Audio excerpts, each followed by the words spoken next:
তুমি আমার একদমই ভালোবাসো না। এইটা তুমি কি কইলা? তোমার জন্য আমার জীবনটা বাইর করেও দিতে পারি। তোমাকে বেটা মানুষের কথা জানা আছে। তোমার মতো একটা সুন্দরী গুণবতী রূপসী বউ থাকতে কি আর কোনো চাও আছে নাকি? তোমারে ভালোবাসবো না কারে ভালোবাসবো? আমার সামনে তো ঠিকই আমার অনেক প্রশংসা করে। আরে বর্ষা কি সুন্দর কইছে, তার জামাই রে মাইয়া গো বাজারে ছাড়িয়ে দিলে ঘুরে আবার তার কাছে আইবো। কিন্তু আমার জামাইয়ের উপর একটু বিশ্বাস নেই। বেটা মানুষ এগুলোর বিশ্বাস করতে নেই। মুখে এক কথা আর মনে আর এক কথা। তোমাকে বেটা মানুষের বিশ্বাস করা খুবই কঠিন। তোমরা বিয়ের আগেও চাও বিয়ে করবা, আর বিয়ের পরেও চাও বিয়ে করবা। এই কোনো কথা কইলে তোমার বিশ্বাস ভাঙনের মতো এমন কিছু করতে দেখছো আমারে? হইছে, আর বলা লাগবো না। তুমি বিশ্বাস ভাঙনের মতো কাম করার তো সুযোগই পাও না, করবা কেমনে? তোমাকে ওই বেরি মানুষের বুঝানোর পাগলের বুঝানো একই কথা। যে দেখছো মনের কথা বাইরে গেছে। কইলাও কারে পছন্দ, কাল লেগে তো রেগে গেলা। তুমি এগুলো কি কইতেছো? আগা মাথা কিছুই বুঝতেছি না। সিম্পল কথা এরকম রাগ হয়ে যাওয়ার তো কোনো কথাই নাই। অবশ্যই এর পিছনে কোনো একটা কারণ আছে, কেউ তো আছে। কইলাও কেডা আছে? আমি কিছু কমন একদম তোমার জীবন দিয়ে চলে যাবো, তুমি তার আইন নেবা, কোনো সমস্যা নাই। আচ্ছা এইসব পাগলামি তোমার মাথায় আয় কেমনে? উল্টা বলে চিন্তা ভাবনা। এখন তো আমার পাগল মনেই হইব। এখন বিভিন্ন নিউজে দেখি স্বামী আরেকজনের সাথে পরকীয়া কইরা বউরে পাগল বানায় পাগলা গারদে থুইয়া গেছে। তোমার অবস্থাও তো দেখতেছি সেই দিকে যাইতাছে।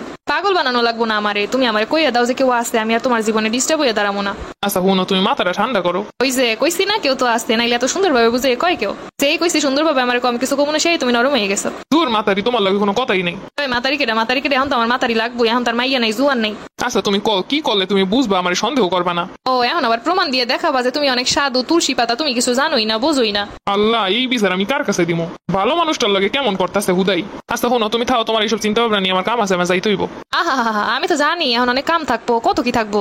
বিয়ের প্রথম কত সুন্দর কইতো, তোমার কথা দিয়া মুক্তা ঝরে, সারাক্ষণ মনে হয় তোমার কথাই শুনি। এখন সেই মুক্তার বদলে পাথর ছুটতাছে। প্রথম সময়ের মতো যদি সুন্দরভাবে কথা কইতা তাহলে তার এরকম হইতো না।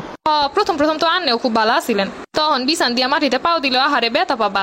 আর এখন সারাদিন খাইটা মলেও যায় আসে না। আচ্ছা তুমি কি কইতে চাও? কইতেছে এখন আমি পুরানো হয়ে গেছি, আমার তোমার ভালো লাগে না, নতুন কারে পাইছো এইটার কথা কও। তুমি যদি আমার কইতে আমি ডাকাতি করছি তাও বিশ্বাস করতাম। তুমি যদি কইতে আমি ঘুমের ঘরে এক জায়গায় চলে গেছিলাম তাও আমি বিশ্বাস করতাম। কিন্তু তৃতীয় কেউ আছে এটা আমি বিশ্বাস করতে পারতাছি না। কোনো তোমার যদি ঝগড়া বাঁধানোর থাকে তুমি অন্য কিছু নিয়ে ঝগড়া করো, এই ব্যাপারটা নিয়ে ঝগড়া করো না, যেটা একদমই মিথ্যা কথা। যদি তৃতীয় পক্ষই না থাকে তাইলে তুমি আমার নিয়ে ঘুরতে যাও না কি লেগে 2 দিন পর পর? অবশ্যই তৃতীয় পক্ষ আছে দেখে তুমি আমার বাইরে নিয়ে যাও না। যদি হেদে খেলাই তাইলে তো বুঝো তুমি তোমার বউরে অনেক ভালোবাসো। ঘুরতে যাইবো এর জন্য এই বাহানা তৈরি করছে। যদি ভালাই বাসতা তাইলে 2 দিন পর পর এইটা সেটা কিনে দিতা, নতুন গিফট নিয়ে আইতা। অবশ্যই তৃতীয় পক্ষ আছে, তারে সবকিছু দাও, এর জন্য আমার কোনো আর গুরুত্ব নাই। তৃতীয় পক্ষের কথা এই মাত্র মনে পড়ছে। দেখছো সবসময় খোঁজাইতে থাকলে সত্যি কথা ঠিকই বাইরে আয়। এতক্ষণ কইছে কত সুন্দর কইরা কেউ নাই কিছু নাই, এতক্ষণ পরে খোঁজাইতে সত্য কথা মাত্র বাইরে আইছে। আগে আমি তো জানতাম, এখন কোন তার ঠিকানা কই তার আমি রাইনা দিয়ে আমি সইলা যাই। আইনা তো দেওয়া লাগবো না, সে তো অলরেডি আসতেই আমাকে মধ্যে।